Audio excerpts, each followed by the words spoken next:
Litbit Light, obrolan virtual yang ringan dan bergizi. Mari saling sapa, berbagi cerita, bertukar gagasan, diskusikan isu-isu terbaru dan industri kreatif lainnya.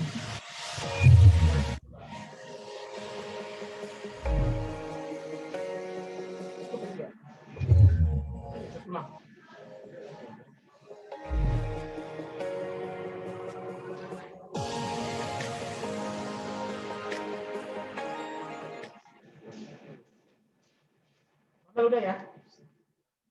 Ya. Bismillahirrahmanirrahim. Assalamualaikum warahmatullahi wabarakatuh.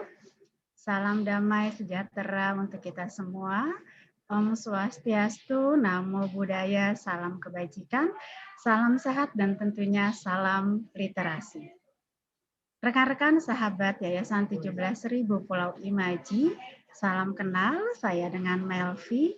Kita berjumpa di sesi diskusi Litbit Light pada siang hari ini, salah satu rangkaian kegiatan diskusi rutin yang diselenggarakan oleh Yayasan 17.000 Pulau Imaji. Sesi Litbit Light kali ini mengangkat tema mencari jalur lain penyebaran buku. Hari ini, 17 Mei merupakan salah satu hari yang istimewa untuk perbukuan dan gerakan literasi. Hari ini kita peringati sebagai Hari Buku Nasional dan juga Hari Ulang Tahun Perpustakaan Nasional Republik Indonesia dan hari lahirnya Ikatan Penerbit Indonesia atau IKAPI. Karena itu, dalam kesempatan pertama ini saya ingin mengucapkan Dirgahayu untuk Perpustakaan Nasional Republik Indonesia dan IKAPI, serta selamat Hari Buku Nasional untuk kita semua yang senantiasa berbahagia dan bersukacita dengan buku. Rekan-rekan yang berbahagia, di hari yang istimewa ini kita akan membincangkan salah satu persoalan yang dihadapi industri perbukuan dan pengembangan gerakan literasi, terutama untuk di luar Pulau Jawa, yaitu mengenai penyebaran atau distribusi buku. Sebagai negara kepulauan yang membentang dari Sabang sampai Merauke, dari Miangas hingga Pulau Rote, akses penyebaran buku menjadi tantangan tersendiri. Dan lebih dari 90% buku diproduksi di Pulau Jawa. Ongkos pengiriman buku dari Jakarta ke Timika misalnya, itu bisa mencapai ratusan ribu rupiah. Dan buku baru akan tiba di Timika dalam waktu yang cukup lama. Tadi sebelum sesi sempat berbincang Mbak Maria yang berada di Ruteng, salah satu narasumber juga baru saja bercerita tentang kendala yang dialami dalam pengiriman buku. Nah, karena berbagai kendala dalam penyebaran buku ini, sebagian besar penerbit atau distributor atau bahkan penjual buku lebih fokus menggarap pasar di Pulau Jawa. Kalaupun ada buku yang disebarkan ke Indonesia bagian timur atau di luar Pulau Jawa, umumnya tidak semua buku dikirim atau disebarkan ke luar Pulau Jawa. Dan mungkin juga sebaliknya, ada beberapa penerbit yang ada di daerah-daerah di luar Pulau Jawa yang mungkin menerbitkan buku-buku yang menarik dan bermutu, sayangnya juga tidak beredar di Jakarta atau di Pulau Jawa. Fakta-fakta ini tentunya menjadi ketimpangan yang bisa berdampak pada upaya pemerataan pembangunan sumber daya manusia di tanah air kita. Dan membincangkan penyebaran buku tentu tidak bisa terlepas dari ekosistem perbukuan itu sendiri. Nah, bersama kita pada siang hari ini, kita akan berbincang-bincang dengan 3 orang narasumber yang bergelut dengan buku melalui kegiatan-kegiatan yang telah dilakukannya dan memiliki pengalaman yang mengupayakan akses serta penyebaran buku di luar Pulau Jawa. 3 orang narasumber tersebut, yang pertama ada Kak Maria Pangkratia. Ini agak belibet, mohon maaf. Kak Maria Pangkratia, koordinator program di Yayasan Klub Buku Petra dan pegiat literasi. Sejak 2014 menjadi relawan menyalurkan buku-buku ke pelosok Nusa Tenggara Timur bersama komunitas buku bagi NTT. Pada tahun 2019, Kak Maria memutuskan untuk menetap di Ruteng, mengelola perpustakaan dan bincang buku Klub Buku Petra yang baru-baru ini meluncurkan podcast Dapur Klub Buku Petra. Bersama kawan redaktur lainnya, Mbak Maria juga mengelola bacapetra.co, platform digital yang fokus mengembangkan sastra dan literasi di Nusa Tenggara Timur. Selamat siang menjelang sore, Kak Maria. Selamat siang, Mbak Melvi. Akhirnya bisa lihat menjelang sore ya. Lihat mukanya langsung ya. Selama ini kita WhatsApp-an ya, Kak. Ini WhatsApp-an aja. Kita bertemu walaupun melalui platform digital juga. Oke. Narasumber kita yang kedua adalah Kak Wawan Kurniawan, menulis puisi, cerpen, esai, dan menerjemahkan beberapa karya. Buku puisinya Museum Kehilangan terbit tahun 2020 dan kumpulan cerpen pertamanya Aku Mengeong terbit pada tahun 2021. Jadi baru saja terbit ya, Kak Wawan ya. Pernah mengelola toko buku Bookslab dan saat ini editor di penerbit Akasia Makassar. Selamat siang menjelang sore juga Kak Wawan. Siang Mbak Melvi. Senang bertemu Kak Wawan, kita jauh-jauh gitu ya. Dan mudah-mudahan bukunya juga beredar di seluruh Indonesia nih Kak Wawan ya. Ada kumpulan puisi, buku puisi dan kumpulan cerpen. Oke, narasumber kita yang ketiga, Mas Felice Kunaryanto. Beliau memiliki pengalaman bertahun-tahun di Gramedia, pernah menjadi store manager Gramedia Timur.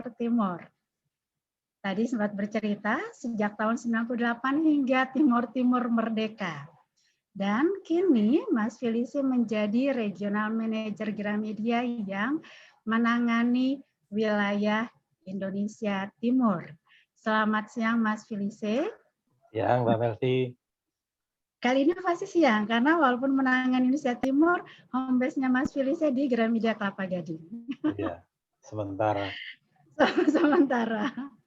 Oke, rekan-rekan sahabat Yayasan 17.000 Pulau Imaji, sebelum membincangkan mengenai distribusi dan penyebaran buku, saya ingin meminta Kak Maria dan Kak Wawan untuk berbagi cerita atau berbagi informasi dulu mengenai perkembangan gerakan literasi di daerahnya masing-masing.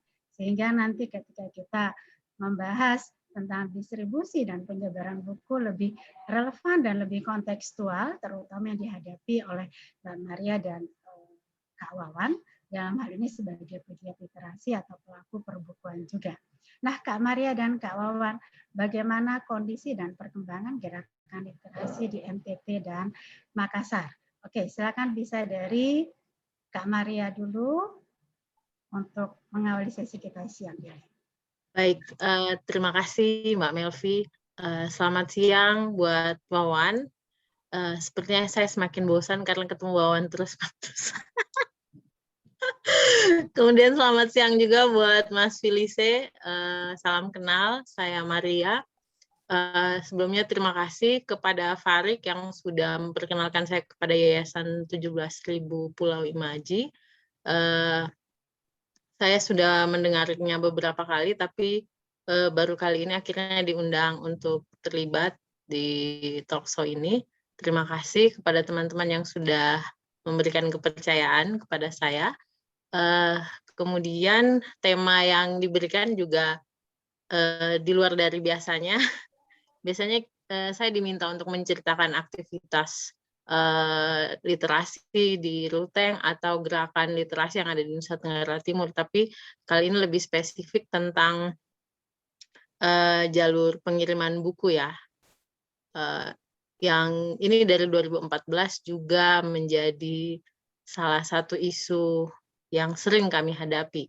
Waktu kami masih di perantauan sebagai mahasiswa perantauan maupun sekarang ketika sudah kembali lagi ke Nusa Tenggara Timur. Tapi sebelumnya seperti yang Mbak Melvi bilang tadi, saya akan menceritakan sedikit bagaimana kondisi dan perkembangan gerakan literasi khususnya di Ruteng ya dan di Nusa Tenggara Timur pada umumnya. Di Ruteng sebenarnya geliatnya baru dimulai sekitar 2019 kemarin. Tapi bukan berarti sebelumnya tidak ada. Sebenarnya kayak Bincang Buku Petra yang sekarang kami lakukan setiap bulan itu sudah ada sejak 2013 sebenarnya. Tapi itu dilakukan kelompok yang sangat kecil sekali.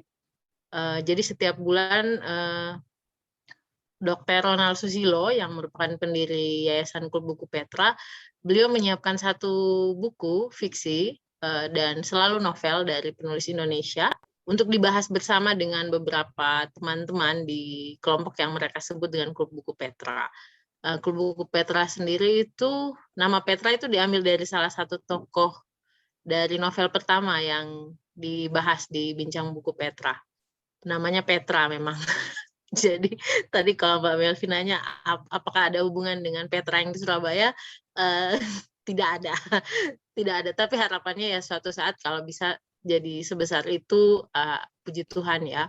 Jadi Petra sendiri mungkin karena juga mayoritas di dalam sini adalah teman-teman ex-seminari, jadi Petrus di atas batu karang ini aku akan membangun jemaatku, harapannya kita ke depannya bisa seperti batu karang, punya landasan yang kuat yang seperti batu karang sehingga tidak surut semangatnya, tetap konsisten begitu. Kalau di Ruteng ya dari 2013 itu dan sekarang cukup banyak komunitas yang berkembang.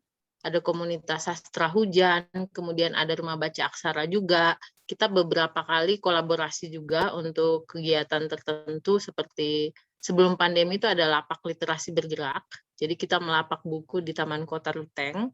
Nah, itu mendapat sambutan yang cukup bagus dari masyarakat, khususnya adik-adik remaja SMP, SMA, kemudian adik-adik siswa-siswi sekolah dasar. Jadi kita setiap Jumat dan Sabtu itu nongkrong di Taman Kota. Kita menunggu mereka pulang sekolah biasanya. Mereka pasti lewat di situ dan mereka akan singgah untuk sekadar melihat-lihat atau juga membaca lama di situ sampai akhirnya jadi anggota perpustakaan Klub Buku Petra atau anggota perpustakaan Rumah Baca Aksara. Jadi karena pinjam buku di situ otomatis jadi anggota. Ketika misalnya kita tidak melapak, mereka akan ke perpustakaan untuk mengembalikan buku atau meminjam buku yang baru begitu. Sedangkan kalau untuk di NTT ya Mbak Melvi, sejak 2014 itu waktu kita mulai aktif di komunitas buku bagi NTT, itu mulai banyak teman-teman yang membuka taman baca. Jadi hampir di seluruh NTT itu saya ingat pada 2018 kami melakukan gathering nasional buku bagi NTT, ada sekitar 200 taman baca dan rumah baca yang terbentuk di Nusa Tenggara Timur. Itu yang kami support buku-bukunya. Jadi sebelum ada free cargo literasi di 2017 oleh Pustaka Bergerak dan Bapak Presiden Joko Widodo, kita mengandalkan ekspedisi atau teman-teman yang mau pulang kampung.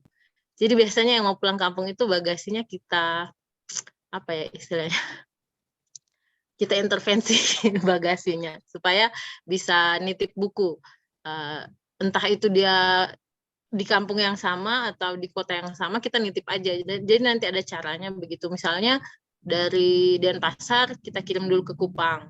Nah di Kupang ada teman yang bakal pulang ke ND pakai kapal, nitip lagi itu lewat teman yang pakai kapal. Seperti itu. Jadi benar-benar mengandalkan pertemanan dan solidaritas antara sesama relawan maupun keluarga dan kenalan yang kita punya. Lalu di 2017 ada program free cargo literasi. Nah itu lebih masif lagi akhirnya. Semakin banyak teman-teman yang membuka taman baca dan buku-buku yang didapat juga bukan hanya dari kita saja akhirnya, bisa dari donatur mana saja yang kebetulan punya buku-buku yang mau disumbangkan atau didonasikan untuk teman-teman yang ada di pelosok. Sayangnya dari program ini ada satu hal yang sampai saat ini kami berusaha untuk memikirkan instrumen apa yang kiranya tepat untuk mengukur bagaimana dampak dari penyebaran buku-buku ini. Karena kita belum tahu sih apakah dengan program ini minat baca masyarakat di Nusa Tenggara Timur itu mengalami peningkatan atau tidak. Karena sampai saat ini kita belum punya ukuran yang tepat untuk bisa mendata sejauh mana perkembangan itu dan mempengaruhi juga kemampuan intelektual atau kapasitas berliterasi masyarakat di Nusa Tenggara Timur. Itu mungkin dulu ya Mbak Melvi ya. Kalau tantangannya sih mungkin harus lebih kuat lagi untuk berinteraksi dengan masyarakat selain ongkos kirim ya, selain bagaimana akses buku, karena sebenarnya kita sudah menyediakan akses nih terbuka lebar perpustakaan, kemudian ada kegiatan bincang buku, lalu teman-teman juga bisa mengirim tulisan ke bacapetra.co yang tadi Mbak Melvi sudah sebutkan, lalu ada literasi bergerak dan semua itu gratis. Teman-teman bisa datang membaca, meminjam dengan gratis. Hanya itu tadi, minat baca dari masyarakat di sini, di Ruteng khususnya, memang masih sangat minim ya. Perlu usaha lebih keras lagi begitu. Untuk ongkos kirim sih nggak perlu dibahas lagi, itu sudah jadi cerita sejak dulu bahwa kalau beli buku dari Jawa pasti lebih mahal ongkos kirimnya daripada bukunya. Jadi mending tidak usah beli buku sekalian gitu. Saya dari kecil juga mengalami itu dan puji Tuhan karena saya disekolahkan di sekolah swasta, jadi saya cukup mendapatkan akses yang bagus untuk bacaan-bacaan yang baik. Dulu kan kalau bisa baca buku anak-anak terbitan Gramedia itu rasanya luar biasa sekali ya. Selain menyimpan atau menyembunyikan Freddy S di bawah bantal gitu. Jadi ada apa ya, pengalaman tersendiri sejak kecil hingga akhirnya bergabung dengan teman-teman dan memikirkan bagaimana caranya supaya akses terhadap buku untuk adik-adik maupun teman-teman yang ada di NTT bisa terbuka lebih lebar lagi.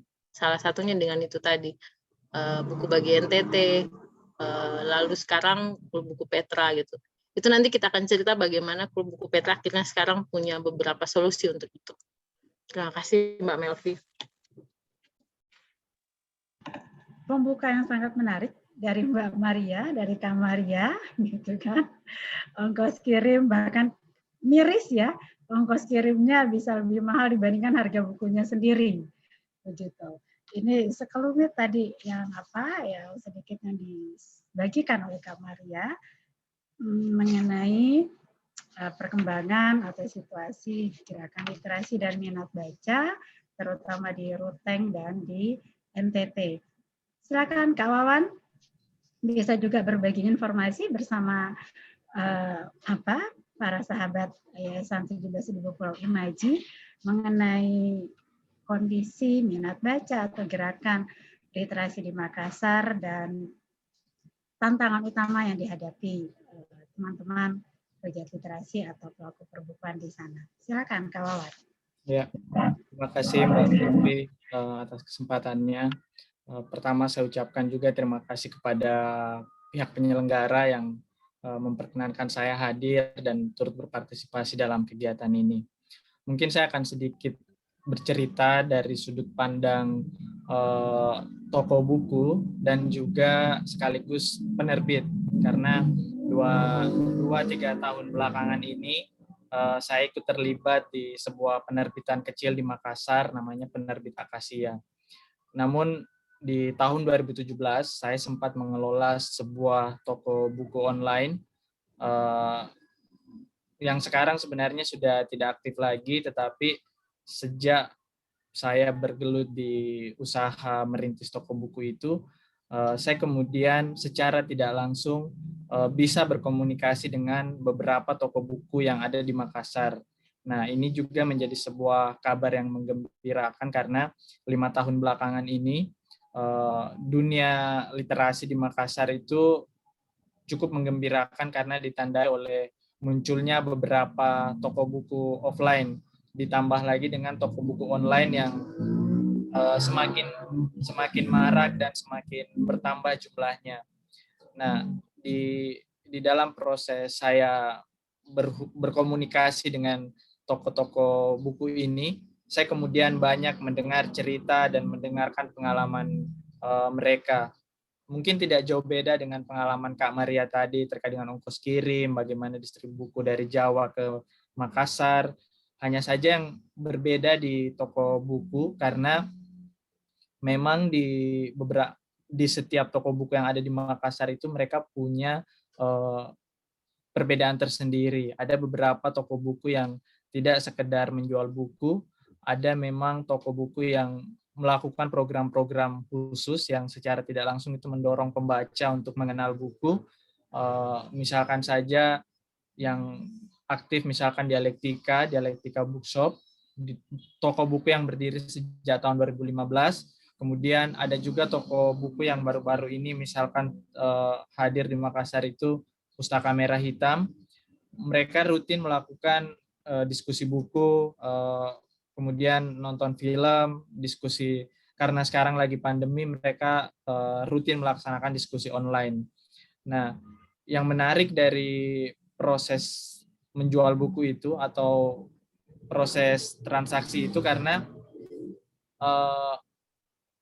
kadang saya mendengar bahwa pembaca itu tidak jadi membeli karena ongkos kirimnya kemahalan, atau seperti yang Kak Maria tadi bilang, ternyata ongkos kirimnya lebih mahal daripada harga buku. Karena setelah beberapa toko kemudian berpindah ke platform online, di media online, jadi para pembeli yang berada di wilayah timur, misal Papua, NTT, mungkin Ambon, mereka akan lebih banyak membeli atau mengakses buku di toko buku yang ada di Makassar.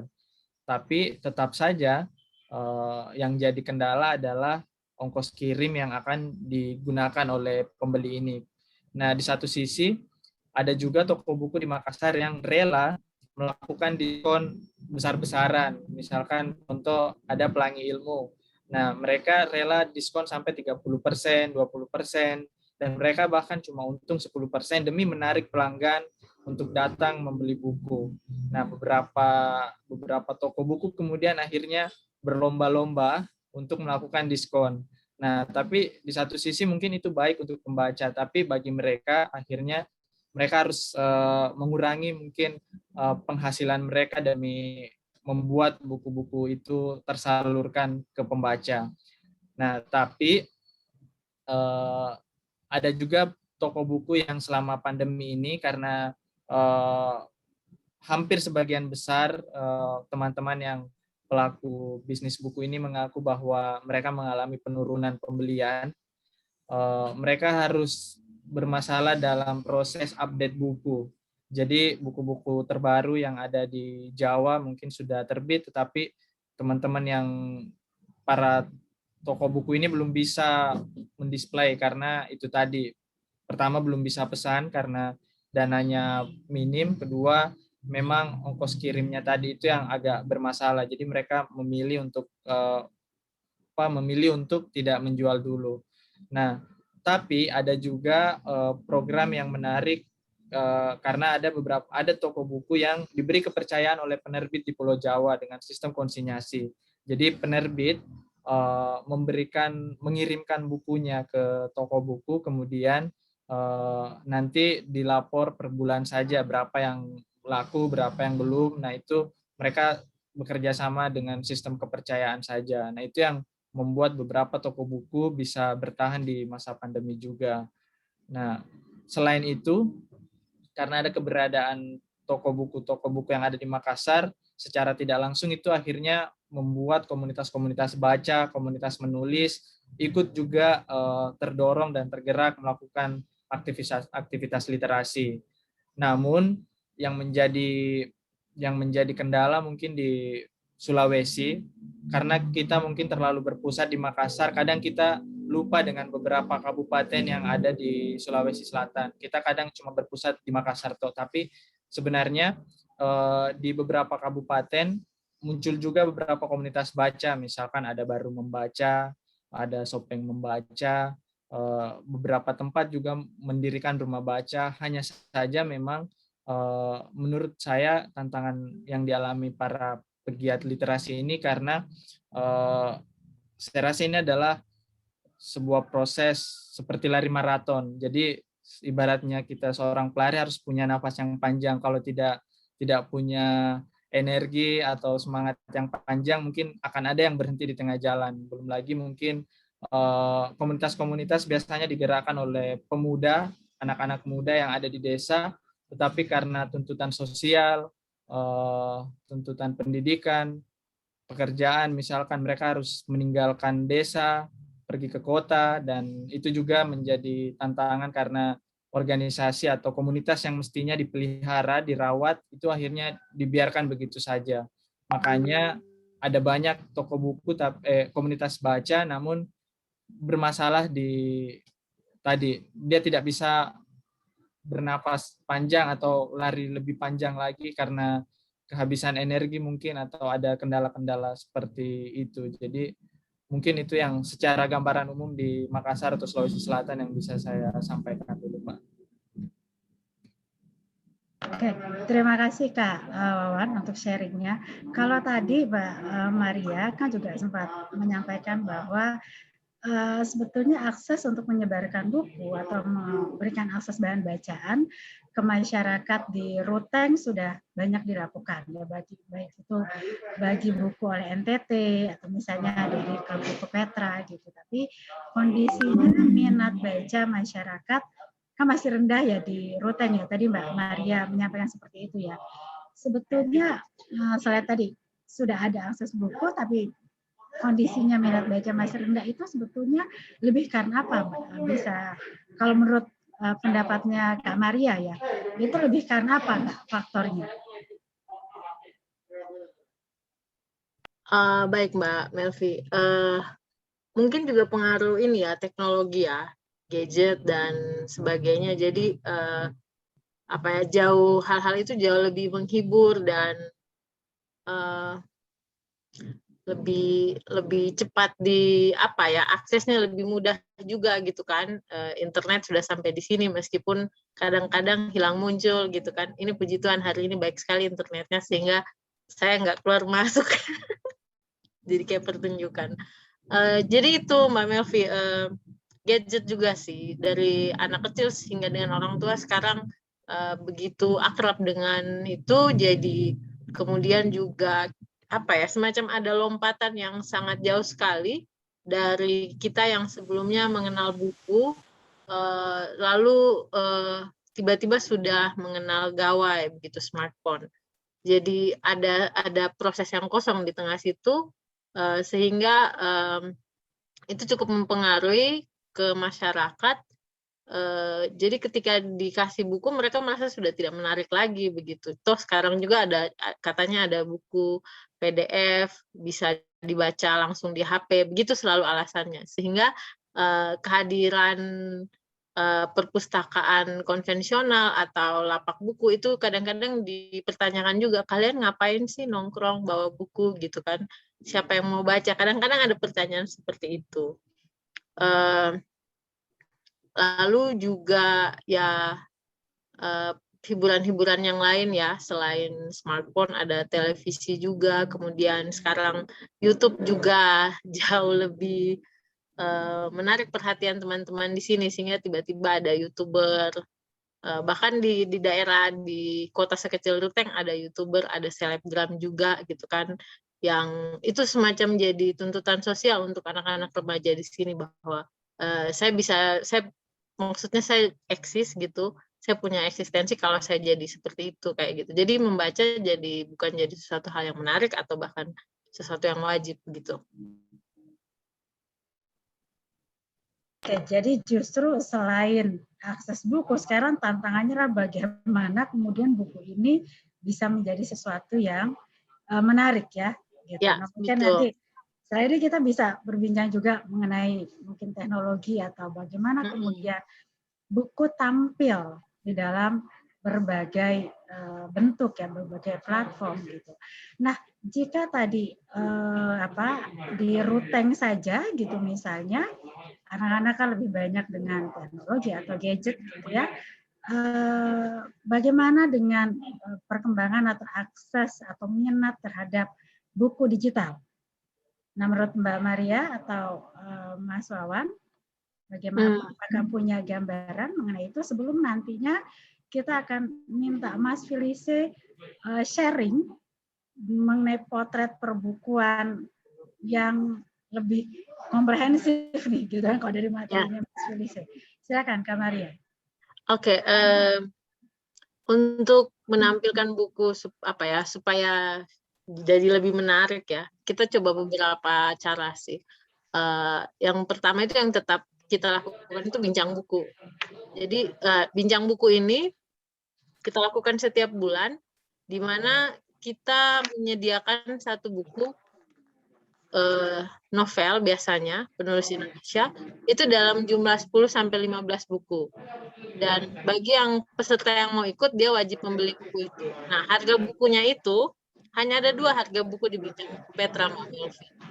Jadi, 50.000 dan 100.000. Jadi semua buku yang kita beli dengan harga 30.000 sampai dengan 90.000, di Bincang Buku Petra kita hanya menjualnya 50.000. Kemudian harga 100.000 ke atas sampai 150.000 sampai 200.000, kita hanya menjualnya 100.000. Jadi kayak kura-kura berjanggut, kemarin itu penerbit Banana atau Raden Mandasia, Yusi Avianto Parianum, itu kita jual 100.000 di sini. Ya, kura-kura berjanggut agak mahal sedikit, akhirnya mereka mau mengerti ketika kita bilang bisa tidak kita jual 150.000, karena kita beli dengan harga 200.000 lebih kan waktu itu. Dan mereka akhirnya, oh ya, terus juga kita dapat setengah bahkan dari harga buku dan ongkos kirimnya, dan mereka bersedia waktu itu. Jadi itu salah satu cara untuk menarik minat teman-teman ini membaca buku yang bahkan di NTT mungkin penyebarannya tuh hanya ada di Ruteng waktu itu, karena selain tidak ada yang mengenal penerbit Banana di sini, juga bukunya itu terlampau tebal, tidak ada yang akan. Maksudnya yang mau membaca itu tuh hanya betul-betul yang ingin membaca buku seperti itu, dan mereka bersedia membeli. Ada sekitar 15 buku waktu itu, dan itu semuanya laku, dan diskusinya pun dihadiri banyak orang. Mereka menyampaikan hasil pembacaannya dengan bagus sekali, dengan luar biasa, dan mereka memastikan mereka membacanya sampai selesai. Itu salah satu caranya. Dan kita berusaha sekarang menerapkan itu ke sekolah-sekolah juga. Jadi mulai bulan Juni nanti, kemungkinan besar pandemi sudah mereda di sini, jadi sekolah-sekolah sudah dibuka kembali. Kita mengajak kerjasama 9 SMA yang ada di Luteng dan sekitarnya untuk mengadakan bincang buku sekolah. Jadi bagaimana menarik perhatian para remaja juga untuk mengakrabkan diri dengan buku dan mendiskusikannya. Kemudian selain bincang buku itu, platform kayak bacapetra.co, itu kita punya rubrik saya dan buku juga, jadi menerima semacam hasil pembacaan personal teman-teman terhadap buku yang mereka baca, khususnya buku fiksi. Lalu ada podcast Dapur Klub Buku Petra yang baru saja kami luncurkan kemarin. Itu maksudnya juga mendekatkan teman-teman dengan buku melalui sudut pandang yang lain gitu. Jadi melalui obrolan-obrolan ringan gitu dan akrab, sehingga mereka tidak melihat buku sebagai sesuatu yang berat atau yang tidak menarik seperti itu. Itu beberapa cara dari kami sih, Pak Melvi. Entah nanti bagaimana seterusnya. Ya, terima kasih Kak Maria. Nah, tadi kalau Kak Wawan kan sharing ke kita dari perspektifnya lebih banyak sebagai penerbit dan cerita tentang toko buku ya, Kak Wawan ya tadi ya. Nah, ya, Mbak. Di sini, sejauh pengetahuannya Kak Wawan nih, begitu ya, di Makassar atau di Ruteng, di Makassar atau di Sopeng dan daerah di sekitar sana, begitu, dengan kehadiran toko buku offline dan juga toko buku online, itu sebetulnya cukup membantu nggak penyebaran buku di wilayah Makassar dan sekitarnya? Ya, kehadiran toko buku online itu sebenarnya memang bisa dibilang membantu akses para pembeli. Dengan menemukan buku-buku atau display-display buku terbaru lewat online, mereka lebih mudah mengaksesnya. Hanya saja memang jika itu berhubung dengan meningkatkan minat baca, itu mungkin persoalannya akan beda lagi. Karena misalkan di daerah biasanya yang beli buku itu adalah remaja-remaja yang memang baru pindah ke dunia kampus atau mahasiswa. Jadi mereka itu membaca karena ada kelompok atau ada lingkungan yang membentuk mereka menjadi pembaca. Misalkan karena di kampus mereka mau tidak mau harus berdiskusi, dan tanpa membaca buku mereka tidak akan bisa berdiskusi, akhirnya mereka membeli buku. Nah, itu juga yang sebenarnya dicoba oleh beberapa teman komunitas yang mencoba membangun atmosfer seperti itu di beberapa daerah. Hanya saja misalkan tadi yang Maria sebutkan tentang gadget itu juga salah satu tantangan besar untuk kita bagaimana meningkatkan minat baca. Tapi kalau saya pribadi, salah satu tantangan juga adalah anak-anak yang ada di daerah atau di luar Pulau Jawa atau mungkin di Indonesia sendiri, karena akses bukunya itu kurang variatif sejak kecil, kita akhirnya selalu melihat buku sebagai sesuatu yang asing. Atau misalkan di lingkungan saya di daerah, buku itu selalu diasosiasikan ke buku mata pelajaran, bukan buku bacaan yang beragam. Akhirnya ketika kita berbicara tentang buku, yang dipikirkan tuh buku mata pelajaran, buku matematika, bahasa Indonesia, IPA, IPS, sehingga itu menjadi semacam ketakutan kecil atau mungkin trauma yang anak-anak alami, sehingga ketika mereka dewasa, mereka besar, mereka cenderung ikut membaca buku karena ada pengaruh lingkungan itu tadi, komunitas yang membentuknya, sehingga semakin baik ketika muncul banyak komunitas, karena itu mungkin akan membantu atau menyembuhkan masalah-masalah seperti itu.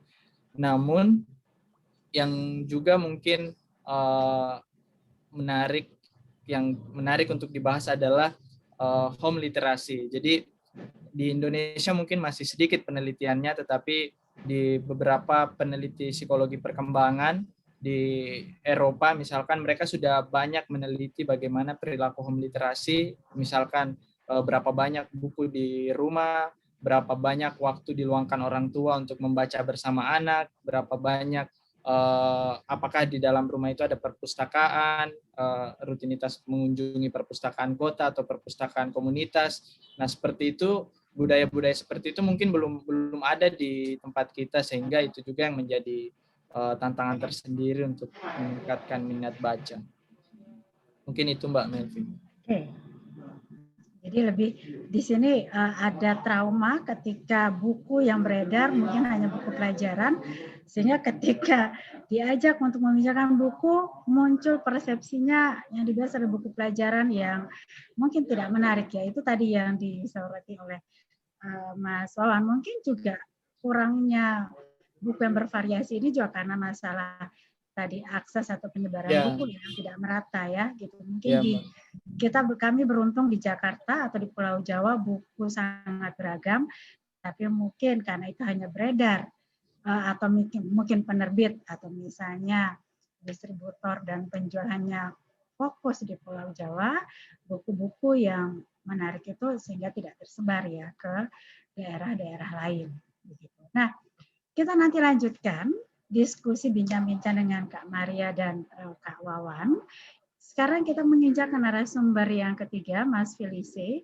Ini Mas Felice mungkin bisa memberikan gambaran yang lebih komprehensif bagaimana misalnya potret perbukuan untuk di wilayah Indonesia Timur, di luar Pulau Jawa, terutama Indonesia Timur, karena Mas Felice di Gramedia menangani area atau toko-toko Gramedia yang ada di Indonesia Timur. Silakan Mas Felice. Baik. Selamat siang Mbak Melvi sebagai moderator, teman-teman saya di Yayasan Imaji, dan juga penggiat literasi. Di sini ada diwakili Mbak Maria dan Mas Wawan, dan mungkin pemirsa lainnya yang membaca buku hobi sebagai hobi, literasi menjadi nafasnya, dan sebagainya. Sebelum saya share screen, mungkin kalau bicara jalur distribusi, Itu sebetulnya faktornya banyak menurut saya. Faktornya kan termasuk dari sisi penerbitannya dulu, termasuk dari sisi kecepatan pengiriman, termasuk dari siapa yang mengirimkan, termasuk juga berapa banyak yang dikirim atau kubikasi sebutan saya. Ya. Nah, problematik itu akan menjadi momok tersendiri karena yang kita kirim ini adalah buku yang secara berat, secara gram akan berbeda ketika kita mengirim barang yang lain, misalnya baju dan sebagainya. Nah, itu makanya menjadi komponen yang agak rumit kalau kita mendistribusikan buku yang tanggung-tanggung, Mbak Maria dan Mas Wawan dan pemirsa semua. Artinya tanggung-tanggung begini, ada orang beli buku di Maumere, jumlahnya satu, judulnya misalnya Cari Filsafat. Bukunya itu beratnya 0,5 kilo. Nah, itu nanti harga kirimnya dan harga bukunya akan 50-50. Itu menjadi klasik permasalahan ini, teman-teman. Menjadi klasik dan menarik karena itu tantangan tersendiri. Kita nggak bisa maksa customer, Mbak Ibu beli bukunya 5 agar publikasinya lebih murah. Kan nggak bisa juga. Seberapapun yang dia inginkan dengan kemampuan finansial yang dipunyai, tentunya itu menjadi menarik. Itu baru dalam satu sisi hal. Buku yang model terbaru ini kan buku sudah memakai kertas yang lebih light, artinya kertasnya sudah lebih ringan. Ini buku ini kalau memakai kertas HVS yang 80 gram tentunya akan berat sekali. Tapi karena kertasnya sudah light, sudah kertas yang sebetulnya kertas ini adalah kertas yang dianjurkan untuk ukuran dunia itu kertasnya kertas yang light, yang ringan seperti ini, bukan yang HVS 80 gram, bukan. Jadi kalau sudah bisa seperti ini, tentunya secara berat akan lebih ringan. Itu tantangan dari si penerbitan.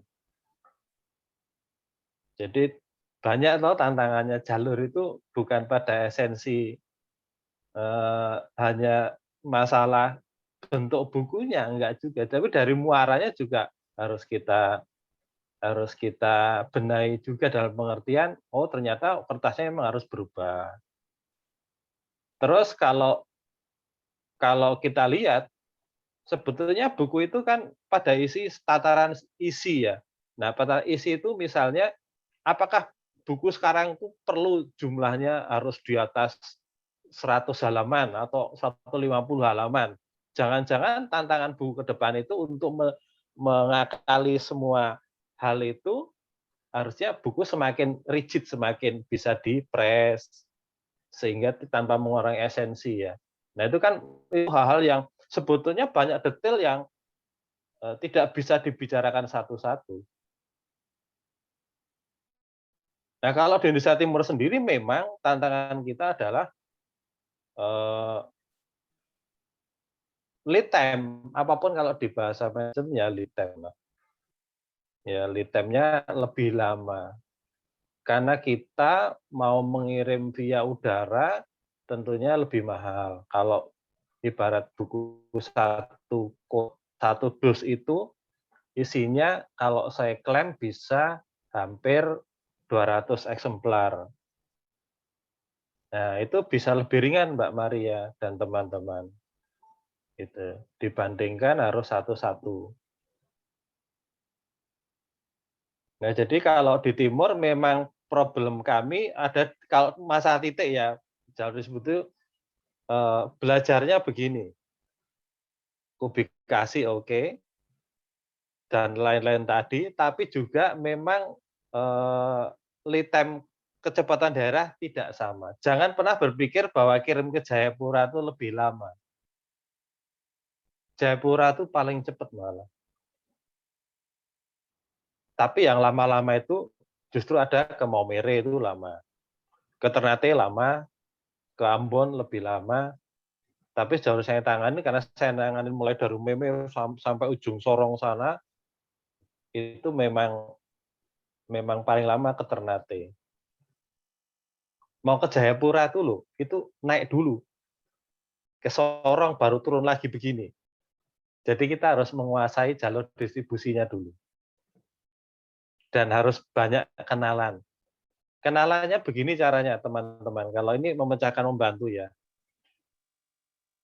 Mau cari orang yang di sini, atau cari orang yang di sana. Jadi yang sering ngirim siapa? Yang sering ngirim orang daerah sana, cari di sana, atau cari orang yang di sini. Itu ada dua hal. Ya. Nah, kalau tentang lain-lainnya, saya harus screen sekarang atau nanti Mbak Melvi? Silakan, Mas. Saya screen lagi ya. Tadi Boleh. perasaan sudah buka saya.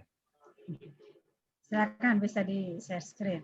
Walaupun tadi Mas Filisa sudah membuka nih bahwa persoalan distribusi atau penyebaran buku itu harus dibicarakannya dari hulu ke hilir ya. Iya. Hulunya ada di penerbit, Iya. mulai dari ukuran buku, format, jenis kertas, gitu kan, dan hal yang sangat detail, sampai nanti hilirnya adalah untuk apa? Sampai buku itu tiba di daerah. Baik, teman-teman, saya muncul ya. Karena saya memang orang yang tugasnya seperti ini, saya kan sharing di mana saya kan kalau yang menarik saya omongin, kalau nggak menarik saya skip bagi teman-teman ya. Tapi ini data. Karena data biasanya orang bosen toh, padahal nama literasi itu harusnya membaca data juga gitu. Kepandaian membaca angka itu juga literasi. Oke.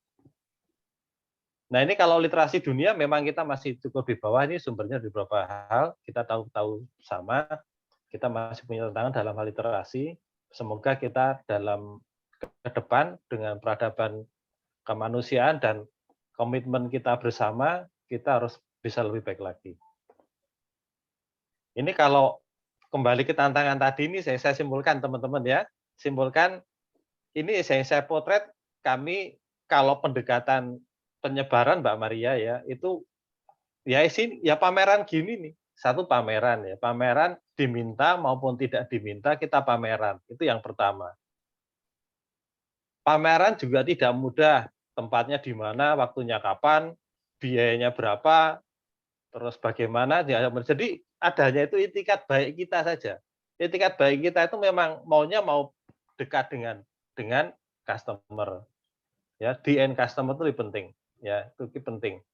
Jadi tantangannya salah satunya adalah bahwa memang akses buku memang masih kurang baik. Akses itu artinya dari sisi logistik pengiriman memang kendalanya kan begini. Saya buka rahasia aja.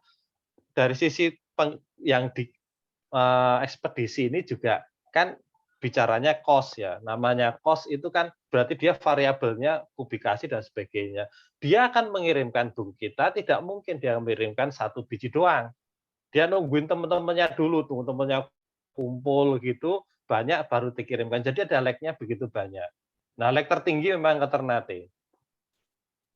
Ya, jadi akses memang masih kurang baik.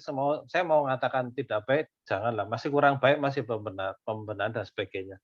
Yang poin kedua adalah adanya kesenjangan pendidikan dan kemampuan di dasar wilayah masing-masing tentu di Indonesia. Seperti yang menjawab pertanyaannya Mbak Maria dan Mas Awan tadi. Memang. Jadi membaca buku itu kan mungkin seperti momok ya. Tapi karena memang itu belum diasihkan saja sebetulnya. Tugas kita adalah bagaimana mengasihkan membaca buku. Nah, nanti the way-nya caranya termasuk PR kita bersama ya. Ya. Ini di daerah terpencil, masyarakat masih sangat sulit menemukan perpustakaan, taman bacaan masyarakat dan toko buku yang memadai. Itu datanya gitu. Tadi Mas Awan menyebutkan banyak toko buku, ya, tapi juga di saat pandemi toko buku yang online yang jadi down itu juga banyak. Karena saya juga mengenang ini wholesale, jadi yang down di Makassar tuh banyak juga gitu yang kurang menarik dan sebagainya ya. Jadi tantangannya 3 ini, tantangan lainnya nanti kita sharingkan, terutama pada sisi bagaimana buku itu diminati enggak di daerah itu ya, di daerah itu. Itu menjadi menarik juga. Nah ini kalau ini informasi aja, kita juga menyalurkan donasi kemana-mana, Mbak Maria ya. Nanti Mbak Maria bisa berganda dengan tangan dengan Mbak Melvi dan sebagainya ya. Kita juga ini yang saya contohkan pas di Jawa Timur, karena Jawa Timur dulu kita pernah mengadakan lomba. Lomba sekaligus donasi dan lomba itu baru kelihatan Mbak Maria. Kalau kita sudah mengadakan lomba taman bacaan, baik-baikan gitu, itu datanya banyak sekali Mbak Maria. Dan data itu sungguh luar biasa. Karena ketika itu saya harus proof siapa pemenangnya. Pemenangnya ternyata diserui. Ya, pemenangnya diserui itu. Bisa dibayangkan dari Jayapura ke Serui itu berapa lama. Jadi ketika bisa tahu itu justru sangat indah gitu. Sangat indah untuk mengetahui bahwa oh ternyata teman kita itu banyak. Mau teman bacaan maupun yang oleh kelurahan. Kalau di Jawa Timur kemarin saya dengan Bu Risma itu di kelurahan, pas saya singkat kelurahan dipaksa ada taman bacaan. Makanya saya pernah membantu beliau juga. Nah, tapi kalau di timur tuh karena separated jarak yang begitu ini jadi menyulitkan komunikasi sebetulnya, komunikasi sebetulnya. Ada yang didonasi banyak juga, tapi memang komunikasi. Terakhir kita juga dengan teman-teman Angkatan Laut juga seperti itu. Ya, saya agak cepat aja. Kalau ini format buku itu apapun tadi yang dibicarakan bahwa sampai detik ini format buku secara hard, secara fisik tetap masih menguasai. Nah, pergeserannya mau sampai kapan itu pelan-pelan kelihatannya sampai infrastruktur lainnya itu terbentuk dengan baik gitu. Ya, tapi membaca buku hard itu masih menguasai. Tapi kalau di Indonesia Timur memang seakan-akan buku diwakili oleh school book, buku bacaan sekolah itu cukup mewakili, tapi sebenarnya yang lain-lainnya Mas Awan juga punya datanya bahwa pembaca itu tidak hanya buku sekolah saya, tapi buku-buku fiksi dan sebagainya. Ini survei yang pernah dikerjakan ini, ya termasuk novel lebih banyak, buku elektronik sedikit dan sebagainya, buku agama yang paling banyak, buku religion dan sebagainya. Motif membaca kenapa, pengen nambah ilmu dan sebagainya, data-data dari luar. Nah ini kalau ini untuk memperpendek distribusi, ya saya sekedar share saja karena saya membawai Indonesia Timur, saya tergugah hati secara pribadi dan mengusulkan pada BOD kita untuk buka di Sorong dan Palu.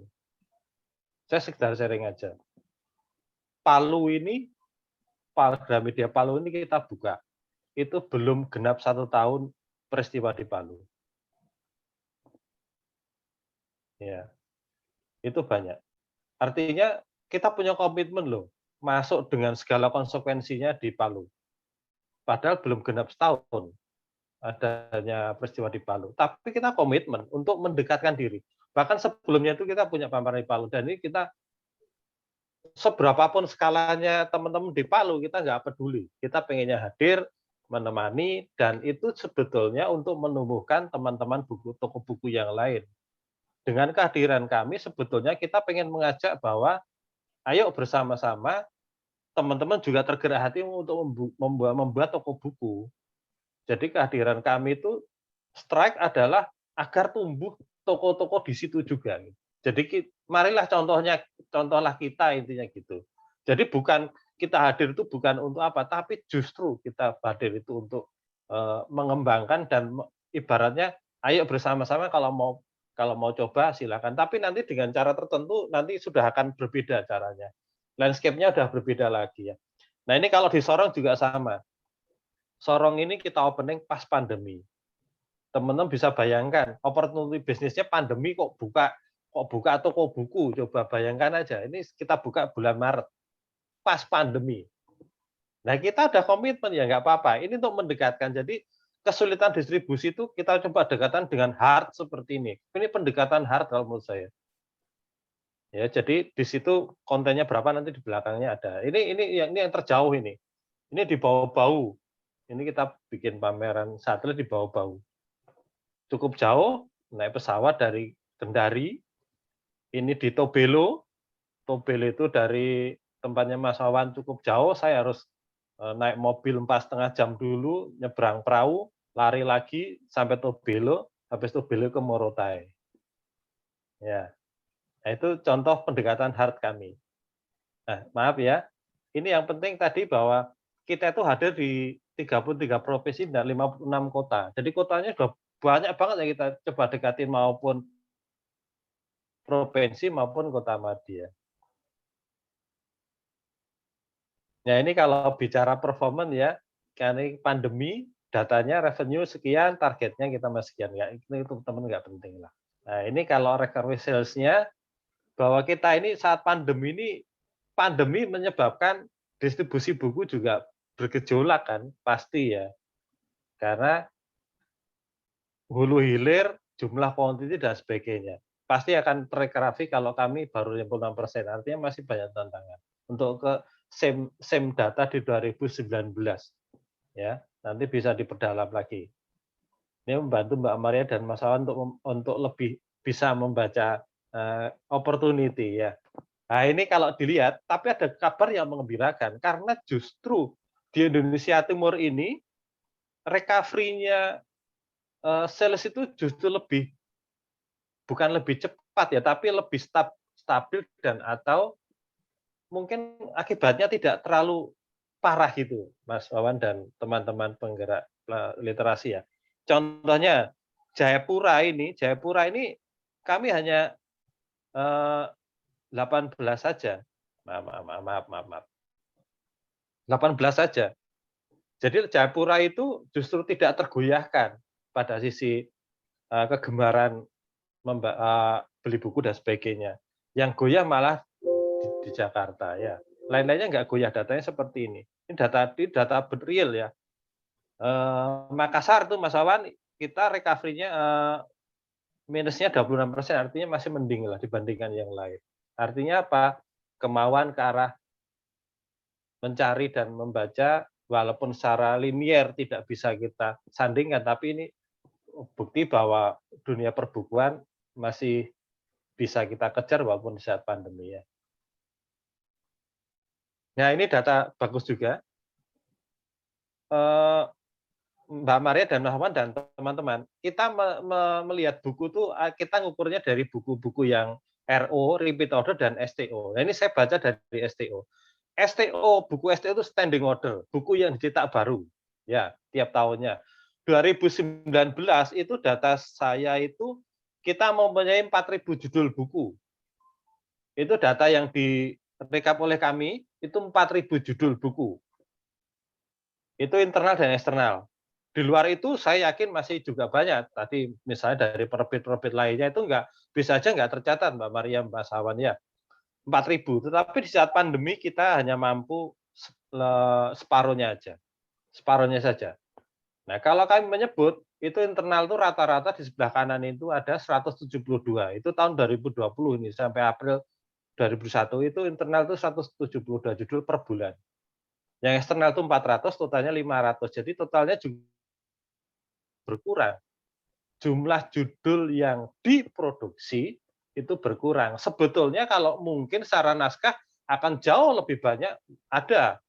Tapi yang kita produksi itu jumlahnya adalah seperti ini. Naskahnya pasti lebih dari itu. Yang dikip, yang belum bisa kita cetak pasti jauh lebih sedikit dari itu. Ya, itu terdistribusi dalam kalau publisher internal itu ada penerbitnya ada. Kalau dari sisi departemen ternyata Mas Wawan, Mbak Maria dan teman-teman pemirsa sekalian bahwa departemen children itu paling gede. Nah, mungkin akar membaca itu mungkin sudah dari anak kecil juga mungkin betul. Ketika kita pengen menggeser membaca dari anak kecil ke dewasa, memang harusnya dimulai dari ketika kita masih dini sudah diajari untuk senantiasa membaca buku dari buku apapun. Ya, buku apapun. School book ini data Mas Wawan menjawab Mas Wawan tadi bahwa seakan-akan bahwa kebutuhan tuh di buku textbook school book ya memang ada, masih ada, karena itu memang mungkin kebutuhan linier yang harusnya tiap saat ada, dan saat ini Indonesia Timur memang yang masih seperti itu. Maaf ya. Yang ketiga adalah religion. Jadi kalau Mas Wawan dan Mbak Maria dan teman-teman semua penggiat literasi, ini departemen yang teman-teman harus sediakan. Maksud saya begitu ya. Saya orang Jawa Timur, jadi kalau ngomong agak lucu ya.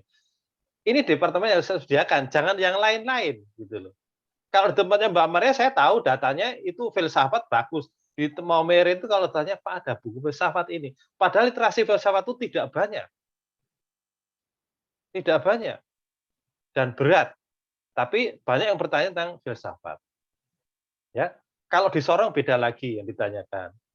Nah, kita ini Mbak Maria dan Mas Awan, data kita kalau mau buat taman bacaan dan sebagainya ya children ada, school book memang di skip aja nggak apa-apa, itu kebutuhan pribadi, bisa religion. Yang ketiga adalah yang apa, social science. Yang kelima nanti bisa ke arah novel. Gitu ya. Semoga data ini menarik bagi teman-teman, siapapun.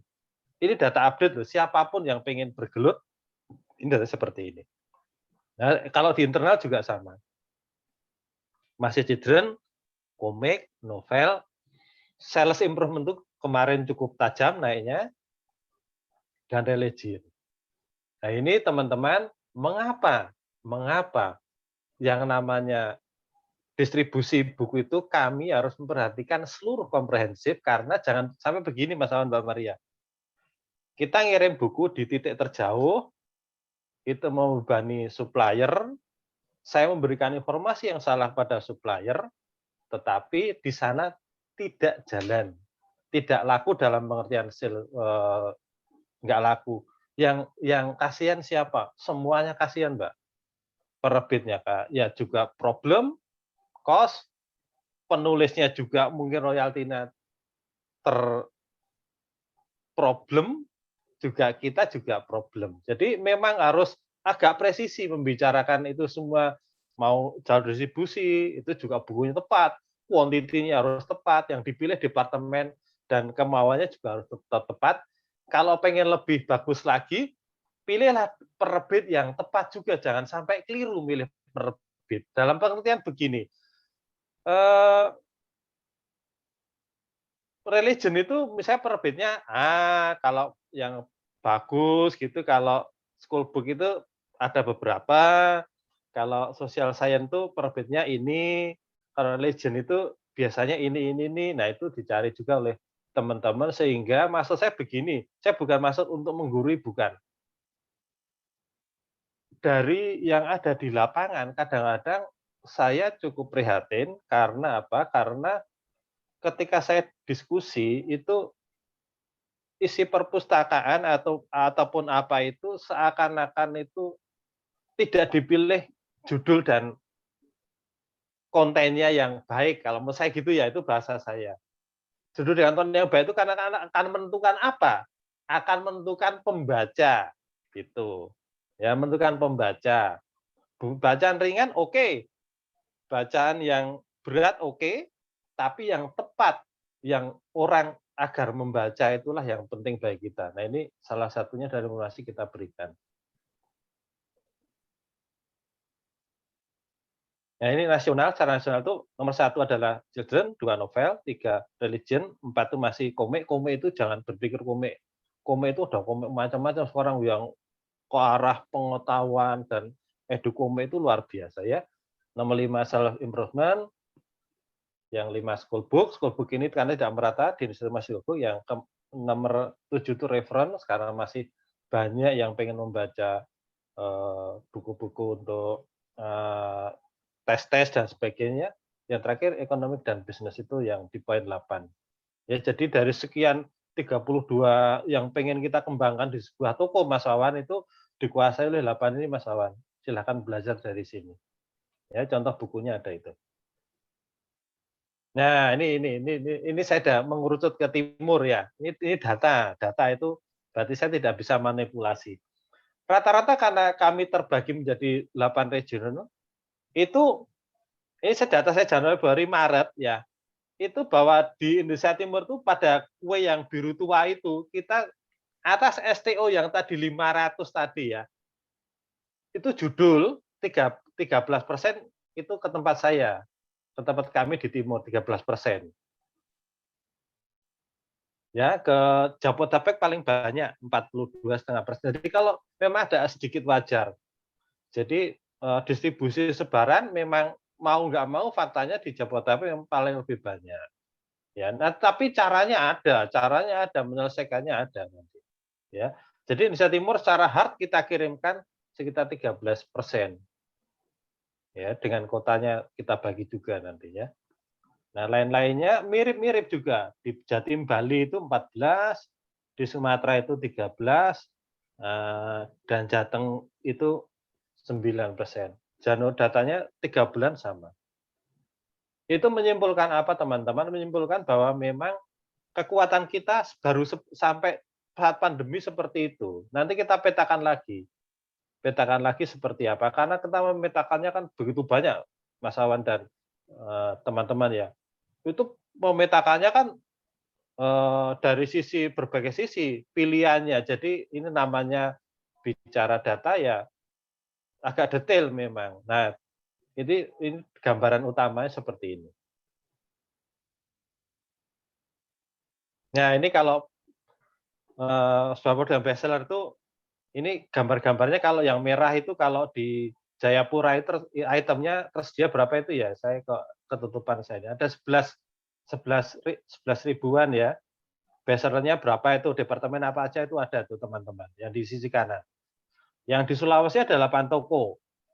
Itu itemnya yang paling utama adalah religion, children, school book dan novel. Jadi itu untuk Mas Wawan ya. Ya, untuk Mbak Maria di bawah ini. Ya, ada item tersedia kami adalah 11.500 eksemplar. Ya, judulnya juga mirip-mirip itu. Bestsellernya adalah ada Departemen Religion. Nah, beda toh? Ada yang beda toh? Bahwa religion tidak kadang di atas, kadang di tengah, kadang nomor 3. Di masing wilayah berbeda. Makanya ketika mau itu taman bacaan, mau bid apa-apa, ya lihatlah sekitarnya itu maunya apa. Maksud saya kalau di sekitar maunya apa, semangat literasinya juga pas gitu. Ya. Nah, itu seperti itu membacanya. Kita ada bedakan dengan kemampuan item yang saya ambilkan. Sulawesi itu menyimpulkan 14.000. Berarti Mas Wawan, Sulawesi menyimpulkan bahwa secara langsung nggak langsung ada korelasi antara semangat literasi di Makassar dan di Sulawesi dibandingkan dengan yang lain. Salah satu cara membacanya gitu juga kan. Jadi semakin banyak buku yang kita berikan semakin banyak, itu berarti semangat literasi membaca yang merupakan akar peradaban, ya itu juga seperti itu gambarannya. Nah, ini tantangan distribusinya ya. Ini saya ini yang bagus. Oplah buku baru itu sangat terbatas sekarang. Kalau bicara oplah buku nanti bicara seharian nggak selesai dan mungkin teman-teman bingung. Oplah buku terbatas. Terbatas dari sisi apa? Dari sisi estimate berapa saya cetak. Sekarang itu kalau teman-teman cetak itu beraninya berapa? Hari ini kita masih optimis dengan 1.000. Masih optimis dengan 1.500 eksemplar per judul. Ya. Tapi juga mungkin optimis saya di atas 2.000 berapa item iya, tapi di luar itu pada sisi yang tataran yang buku itu akan pada so-so atau buku yang biasa itu beraninya 1.000 sampai 500 saja. Bisa dibayangkan dibagi menjadi berapa kota dan berapa di Indonesia. Terjadi seperti itulah.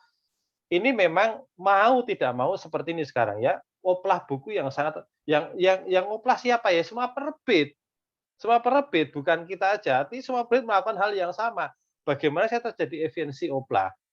Pas bukunya cetak 1.000, eksemplarnya mungkin tinggal ngarikan masing-masing eksemplar misalnya sekian ratus, ketemu sekian, disperit habis, maksudnya begitu, ya knowledge-nya begitu. Kalau kedua, tidak ada lagi sistem pengiriman cross-docking. Cross-docking juga membantu kami. Dulu cross-docking itu misalnya dari Bandung ke Jakarta dulu, Jakarta ke Bali, Surabaya ke timur gitu Mas Awan ya. Nah ini mencoba untuk tidak cross-docking, Tujuannya apa? Biar lebih cepat. Ya, memangkas jalur rantai juga itu juga penting. Ya, yang ketiga selanjutnya mahalnya ongkos kirim dan ongkos retur. Jadi jangan membayangkan ongkos kirim saja. Ongkos retur itu juga begitu banyak.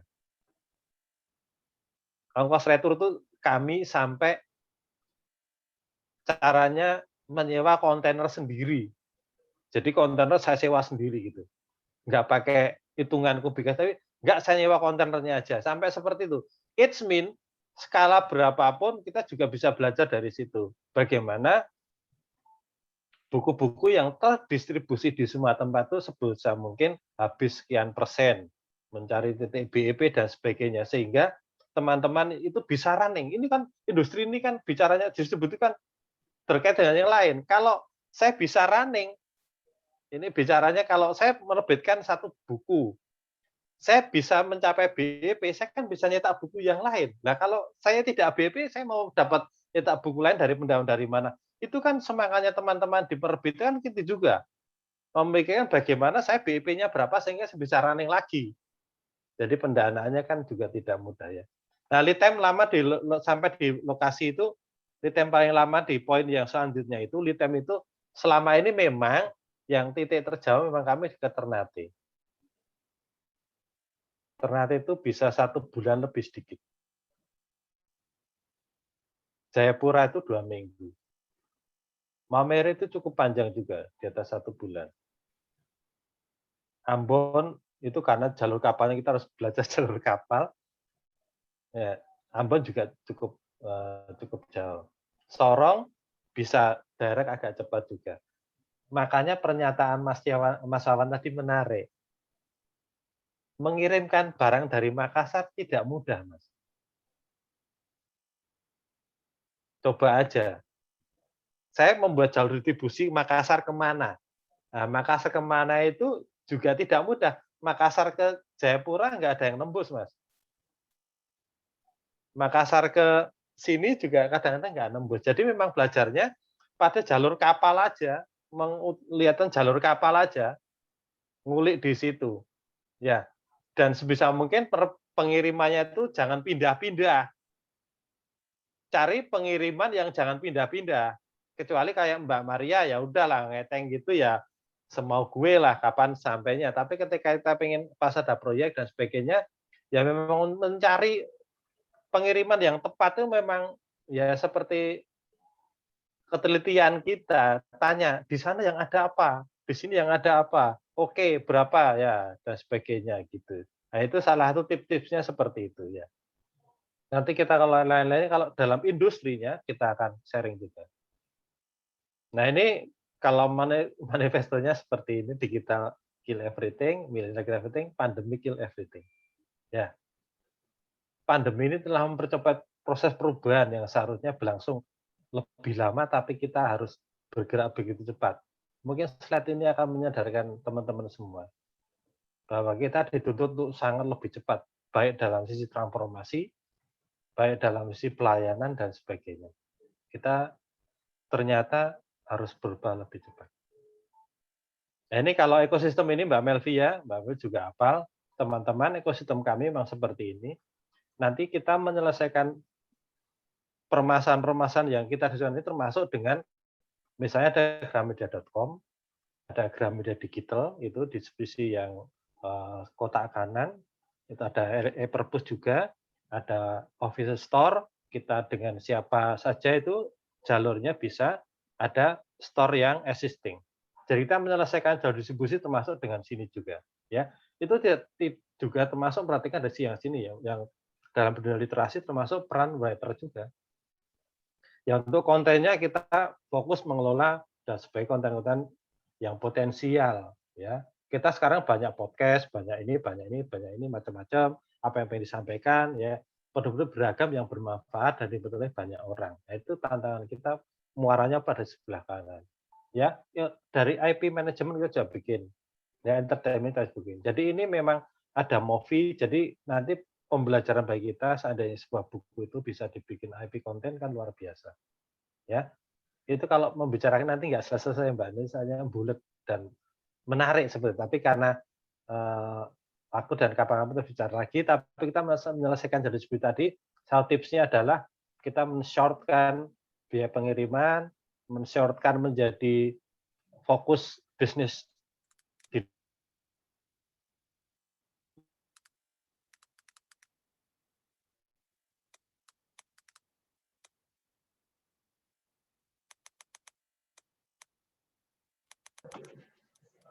Ya. Dilanjut ke slide berikutnya, Mas Felice masih on atau sepertinya Mas Felice agak freeze ya? Ada gangguan, Mas Felice mungkin mengalami gangguan ini, tapi tadi sudah banyak informasi yang disampaikan oleh Mas Felice. Masih ada beberapa slide, kita masih menunggu Mas Felice untuk kembali bisa melanjutkan paparannya. Kalau dari yang tadi disampaikan oleh Mas Felice bahwa persoalan tentang distribusi atau penyebaran buku ini tadi ya, saya ulang lagi, perlu kita perhatikan dari hulu ke hilir. Dari hulunya ada penerbit yang perlu merancang buku dengan lebih bukan lebih fleksibel ya, tapi mungkin lebih fit terkait dengan pengiriman atau nantinya penyebarannya, mulai dari bentuknya, ukurannya, atau misalnya jenis kertasnya. Kemudian tadi Mas Felice juga sempat menyampaikan apakah buku itu harus misalnya 100 halaman atau 300 halaman gitu. Jadi bahkan sampai mengeksekusi kontennya tanpa menghilangkan makna atau materinya, tapi penerbit juga ditantang untuk terus menemukan formula sehingga dari segi biaya ekspedisinya bisa lebih ekonomis atau lebih efisien. Yang kedua tentu adalah infrastruktur pengirimannya atau misalnya ekspedisi ya, jasa ekspedisinya, pengiriman, karena tadi kita sebagai negara kepulauan, bahkan tadi Mas Felice pun menyampaikan perlu kita mempelajari jalur kapal. Gitu ya. Jadi bagaimana nih rumitnya distribusi itu, bahkan kita sampai perlu mempelajari jalur kapalnya itu seperti apa.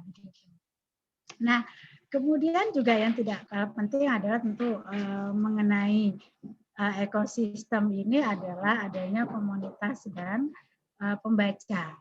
Bagaimana komunitas, kalau tadi Mas Wawan menyampaikan peranan komunitas perbukuan di Makassar yang kemudian bisa mengobati ya, dalam tanda kutip mengobati trauma masa kecil di mana anak-anak atau kita terbiasa membincangkan, mengasosiasikan buku itu adalah buku pelajaran, padahal buku sangat banyak ragamnya dan yang pasti juga banyak buku menarik, sehingga kehadiran komunitas yang bisa menghadirkan buku dengan cara yang lebih asik, yang lebih menarik ini kemudian bisa mengikis pelan-pelan, bisa mengikis trauma itu dan membuat anak-anak atau remaja atau masyarakat kita bisa lebih tertarik untuk membaca buku. Dan yang ini slide yang belum muncul tadi sebetulnya dipaparkan oleh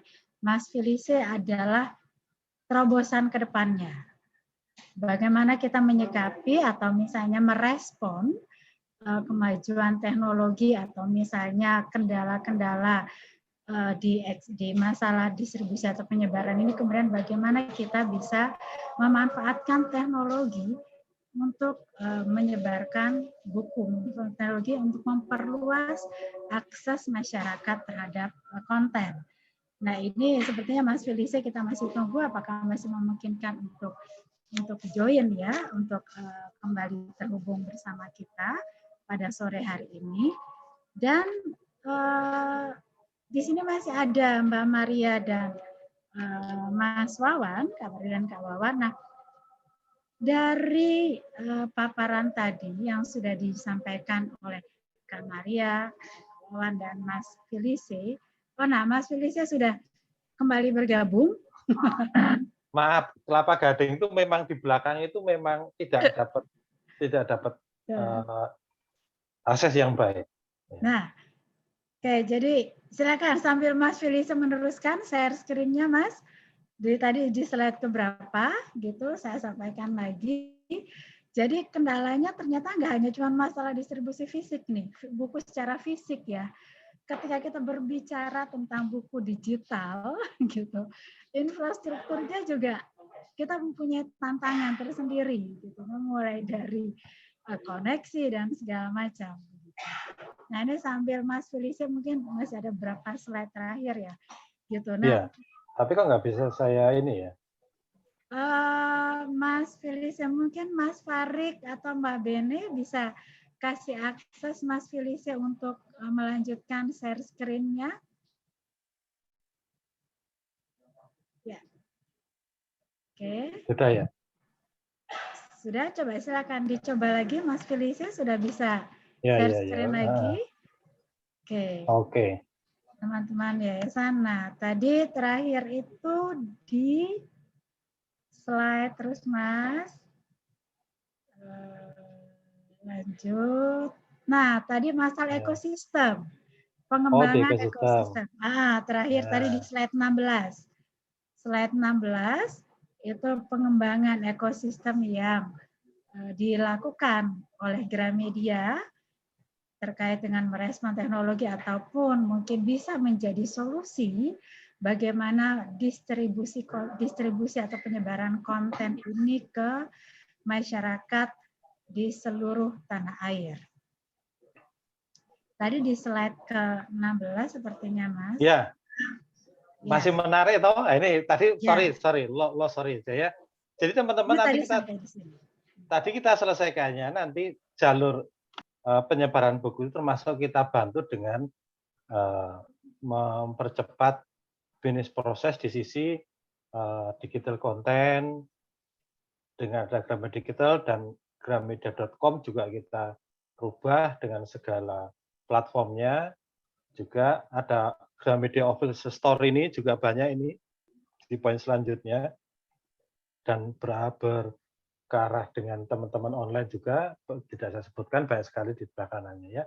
Jadi untuk semua perubahan proses bisnis platform ekosistem ini tentunya tetap bermuaranya pada sisi bisnis, tapi juga tidak terlepas dari itu saja, tapi kita juga selalu mendekatkan pada omnichannel. Omnichannel semakin banyak, ada Gramedia Store, Gramedia, dan Gramedia Go. Jadi sebagai omnichannelnya kita juga harus banyak ya. Dengan penerbitan yang banyak, kontennya diolah dengan baik. Pengolahan konten tadi saya katakan ketika kita pengen membuat IP management, kalau bisa lebih bagus.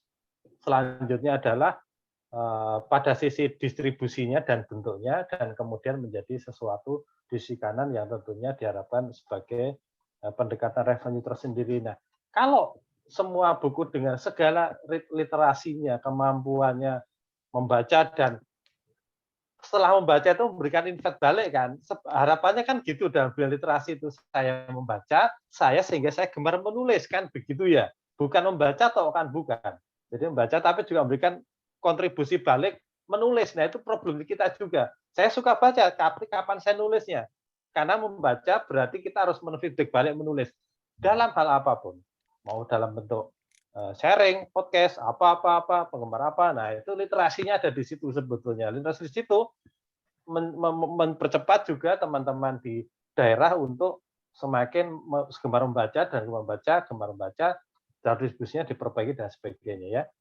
Nah, ini kalau ini penjualan online itu memang seperti ini departemennya Mas Awan, Mbak Maria, dan teman-teman penggiat literasi. Di sisi kiri top departemen ini. Belajarlah itu. Ya. Tapi ada hal yang menarik loh. Ada hal yang menarik loh. Di sisi yang kanan. Dan ini saya mewakili teman-teman juga ada yang seperti itu. Top destination-nya coba dilihat. Ya.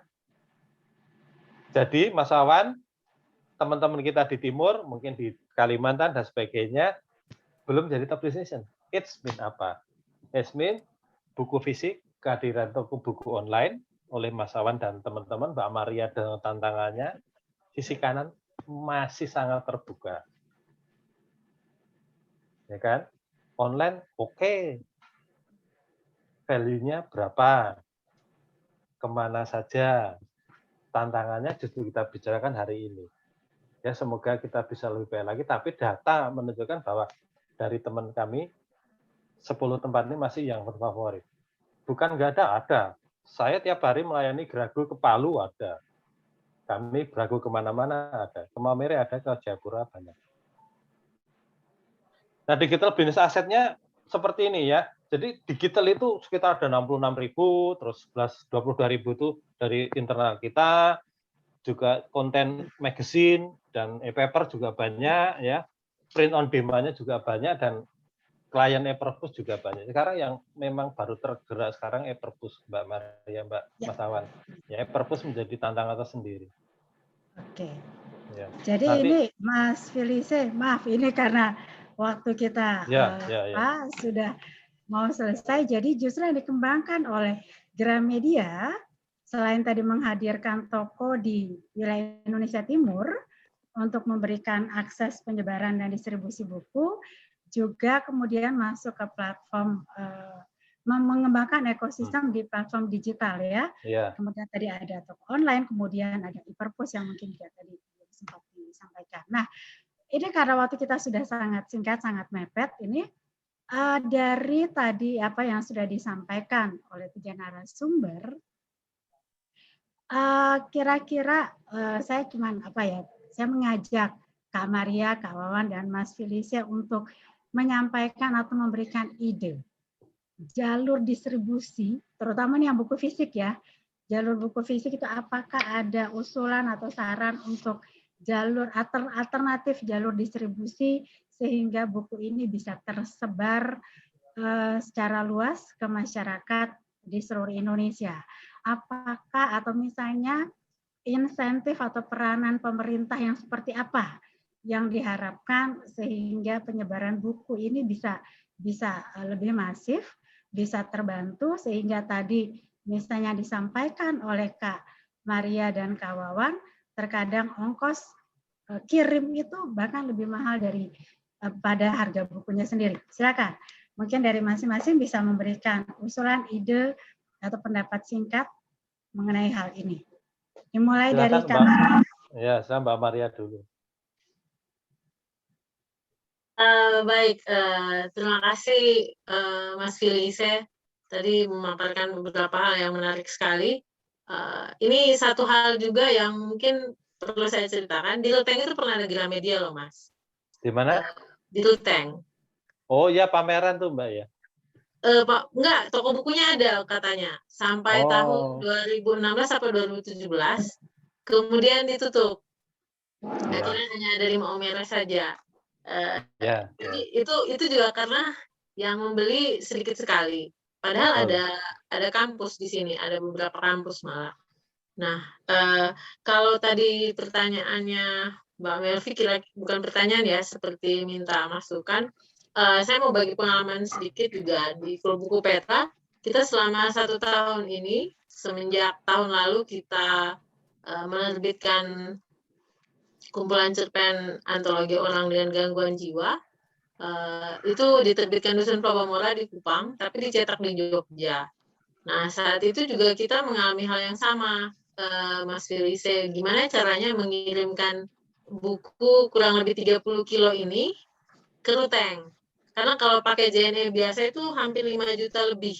Lebih mahal ongkos kirim daripada biaya percetakannya. Sampai akhirnya kemudian kita cari cara, ternyata kita di sini ada ekspedisi namanya KM Trans, tapi dia hanya ada di Surabaya. Jadi dari Surabaya dia berlayar pakai kapal sampai Labuan Bajo, dari Labuan Bajo baru ke Ruteng. Labuan Bajo Ruteng itu 4 jam. Surabaya ke Labuan Bajo itu 5 hari. Jadi total sekitar 1 minggu ya kalau kita hitung kasar, dengan mungkin ada semacam kendala di jalan dan sebagainya. Jadi waktu itu kita coba koordinasi dan ternyata mereka terima, meskipun sebenarnya mereka hanya menerima barang itu minimal 1 koli ke atas gitu. Tapi ternyata barang-barang kecil ini mereka bersedia juga terima, dan kita titip lewat sana. Jadi dari Jogja dikirim ke Surabaya dulu, kemudian dari Surabaya kita terima di Ruteng. Tagihannya di Ruteng untuk yang dari Surabaya ke Ruteng. Jadi kita hanya mengirim ongkos kirim ke percetakan itu dari Jogja ke Surabaya. Itu juga yang selama ini terjadi dengan Mbak Melvi. Kalau saya memesan buku melalui Gramedia ya, yang terakhir itu buku Kang Maman itu. Beberapa kali sudah terjadi dan sejauh ini aman-aman saja, hanya memang terakhir kemarin truk yang tanggal 7 itu yang harusnya tiba di Ruteng tanggal 8 kecelakaan. Jadi truknya terbalik dan sedih sekali karena supirnya meninggal di tempat. Jadi mungkin ada kendala beberapa bulan ke depan untuk pengiriman dulu, tapi sejauh ini semuanya aman dan lancar. Dan paling mahal itu biaya ongkos kirim kemarin yang 30-an kilo itu cuma 50.000 dari Surabaya ke Ruteng. Jadi itu sangat membantu sekali. Nah, kalau bicara jalur lain misalnya, ya kita sih harapannya pemerintah ya, setelah tidak ada free cargo literasi, mungkin ada program lain yang bisa mendukung ini, yang bisa mempermudah teman-teman yang bergerak di bidang ini supaya ongkos kirimnya itu disamakan lah yang di Pulau Jawa dengan yang di Indonesia Timur begitu. Tapi ya kita tidak tahu, mungkin ada banyak kendala di situ ya untuk bisa menyamakan itu. Tapi kalau kami sih punya harapan besar, misalnya pemerintah pusat bekerja sama juga dengan pemerintah di daerah untuk membuat satu peraturan atau program semacam itu terkait ongkos kirim buku ini. Karena ini juga bukan hanya masalah taman baca, perpustakaan individu ataupun swasta begitu, tapi juga pendidikan yang di sekolah-sekolah juga sebenarnya mengalami hal yang sama terkait ongkos kirim ini. Jadi itu dulu sih Mbak Melvi dari saya. Terima kasih. Oke, jadi tadi idenya mungkin seperti idenya BBM ya. BBM di Pulau Jawa dengan di luar Pulau Jawa sama gitu. Ini bagaimana kemudian pemerintah bisa mengeluarkan regulasi ongkos kirim buku untuk di Pulau Jawa sama dengan untuk di luar Pulau Jawa. Mungkin itu yang bisa saya saringkan dari satu harga ya. gitu. Atau mungkin pemerintah antar daerah ini saling membantu lah ya, di bikin semacam pos-pos singgah gitu. Bukunya lewat mana dulu? Oke. Transit ya untuk ada tempat transit gitu sehingga lebih membantu. Oke. Yang berikut, Kak Wawan. Usulan atau idenya Kak Wawan? Iya, suara saya kedengaran, Mbak? Kedengaran. Oh ya. Ya, tadi sudah disebutkan juga kalau harapannya kita bisa harga buku seperti BBM ya, satu harga. Cuma saya mau cerita sedikit. Dulu ada teman yang kerja jadi penyuluh desa. Saya sempat tanya bagaimana kalau dana desa itu digunakan untuk penyediaan perpustakaan. Tapi teman saya bilang pemerintah masih fokus di pembangunan. Nah, cuma yang keliru menurut saya karena kadang pemerintah fokus di pembangunan fisik saja, tidak melihat pembangunan psikis atau pembangunan mental, di mana buku itu punya peran penting dalam membangun kesadaran tersendiri bagi seseorang. Nah, masalah penyaluran distribusi buku ini mungkin sulit sekali mengharapkan komunitas harus bekerja keras tanpa ada kontribusi langsung dari pemerintah, karena seperti pengalaman-pengalaman sebelumnya, keterbatasan para pegiat komunitas ini biasanya ada banyak sekali halangannya, misalkan tuntutan-tuntutan sosial, tuntutan-tuntutan pekerjaannya, sehingga ketika bukan orang yang betul-betul fokus di bidang yang mengurusi literasi ini, akhirnya itu bisa terbengkalai. Nah, pemerintah punya sebenarnya peluang besar kalau memang punya niat baik, bisa membentuk mungkin satuan khusus atau mungkin seperti yang tadi sempat disinggung tentang transit buku, bagaimana beberapa dana-dana seperti dana desa misalkan, atau dana khusus yang memang dialokasikan untuk mengurusi buku, mengurusi distribusi buku, sehingga variasi buku di anak-anak yang ada di desa itu bisa lebih beragam dan lebih mudah untuk diakses. Nah, sama seperti pengalaman Maria juga yang cetak buku di Jogja, karena saya juga mengelola penerbit di Makassar, kami itu cetak bukunya di Jogja. Nah, proses supaya ongkos kirim bisa lebih murah itu biasanya kita menggunakan ekspedisi laut. Jadi kita titip di ekspedisi yang memang terima barang tapi dengan harga yang lebih murah, bukunya dititip di situ, tapi konsekuensinya waktunya butuh 2 minggu atau 3 minggu. Jadi itu tantangan tersendiri meskipun harganya murah. Nah, mungkin masalah-masalah seperti itu kalau misalkan tidak dipikirkan baik-baik oleh pemangku kebijakan, ya mungkin akan bertahan sampai 5 atau 10 tahun ke depan. Jadi memang kegiatan diskusi seperti ini perlu dirutinkan atau mungkin selalu disuarakan sehingga orang-orang yang punya kewenangan atau punya power lebih bisa mengusahakan terjadinya hal-hal yang lebih baik. Gitu, Mbak. Ya. Oke, terima kasih kawan. Tadi idenya ada dana khusus mungkin untuk mengurus distribusi buku atau mengurus perbukuan ini ya. Gitu. Tadi kalau sudah ada 2, sekarang Mas Filise usulan konkretnya atau misalnya apa yang diharapkan dari pemerintah, Mas? Terutama menyoal tentang penyebaran dan distribusi buku ini. Iya, kalau dari sisi kita yang suka jalan-jalan di lapangan dan juga kue terhadap perbukuan itu masih menjadi concern dari pemangku kebijakan. Artinya apa? Semoga kue tentang perbukuan di mana buku itu merupakan media komunikasi manusia, mencerahkan manusia dan lebih mengunggulkan manusia secara individu lebih hebat, sehingga itu bisa mengakseleratif sebuah pola pikir yang hebat. Nah, harapan kami adalah bahwa kue terhadap pembelian buku yang baik, semakin besar kuenya secara persentase dan concern. Harapan saya concern karena belum tentu tiap daerah, maaf kata, dan tiap pemangku kebijakan concern ke situ. Itu yang pertama. Dari sisi kebijakan daerah memang harus ada keterbukaan dalam hal dananya berapa untuk teman-teman di dunia perpustakaan dan sebagainya. Media yang dibeli sudah begitu banyak, mau lewat digital, mau lewat hard, dan sebagainya, sudah begitu banyak pilihan sekarang. Dan harga digital kan lebih murah daripada hard juga.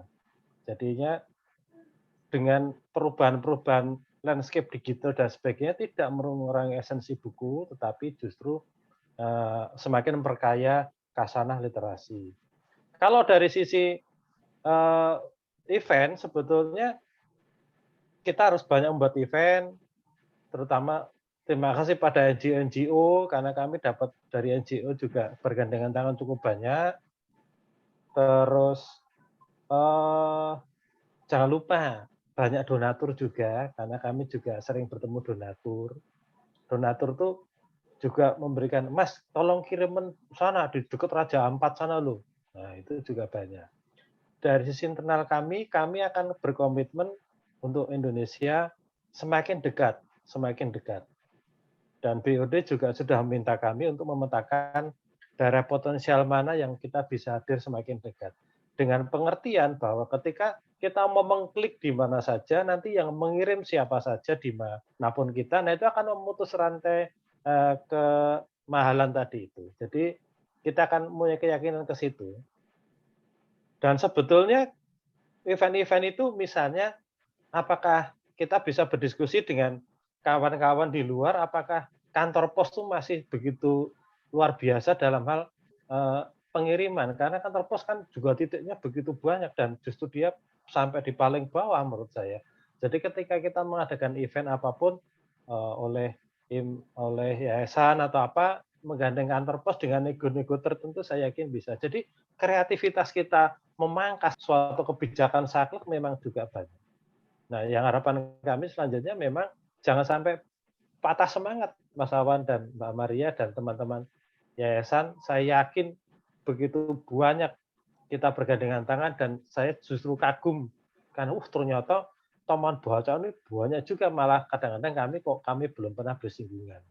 Ya, dari internal kami mungkin secara pricing harga buku juga mungkin akan kita bantu ya kan.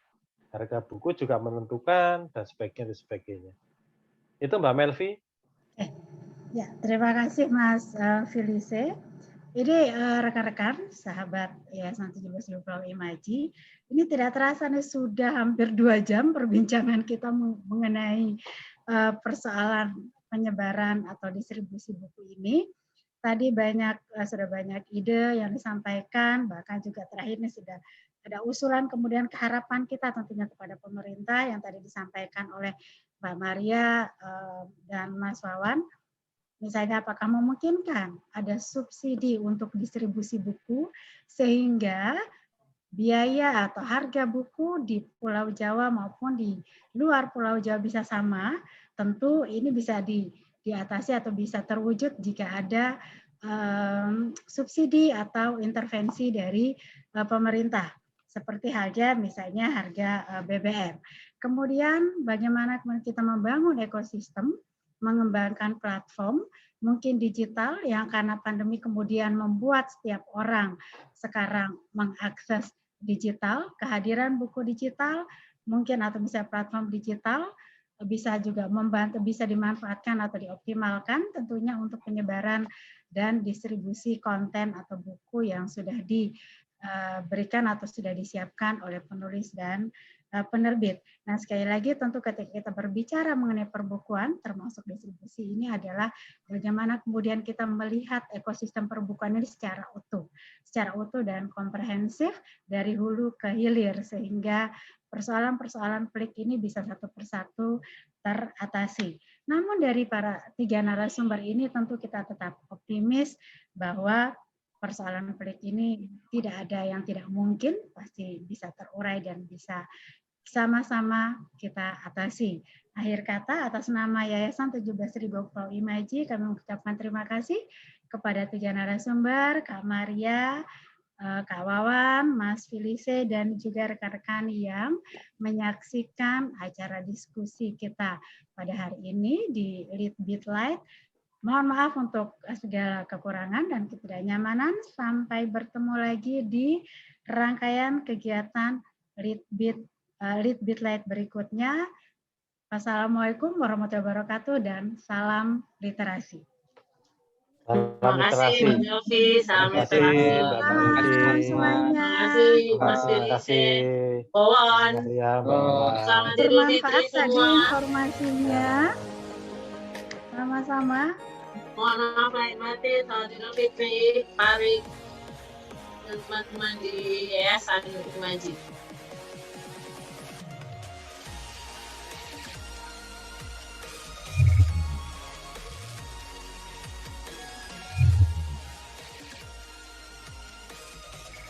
Lead Bit Light, obrolan virtual yang ringan dan bergizi. Mari saling sapa, berbagi cerita, bertukar gagasan, dan mendiskusikan isu-isu terbaru dan industri kreatif lainnya.